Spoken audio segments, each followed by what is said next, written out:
edukasyon.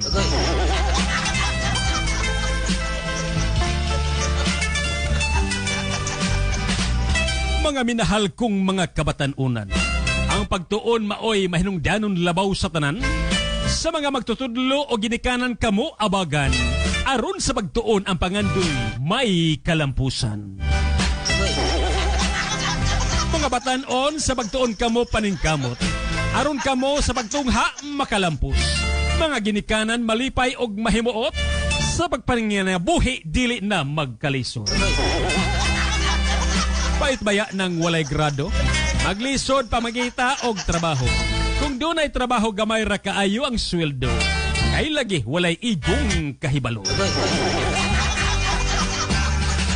Usa kamong mga batanon, ang mga pahimangno sa mga ginikanan inyong tumanon. Aron sa pagtuon kamo malampuson, ug mahatagan kamog mahayag nga kaugmaon.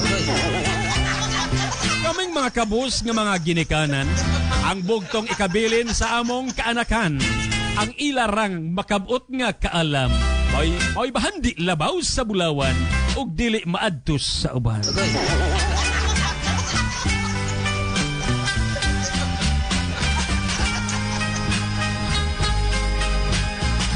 Musa kamong mga batanon, paningkamot kamo sa inyong pagtuon, aron inyo makabot ang mahayag nga kaugmaon, pinaagi sa inyong mahuman nga edukasyon.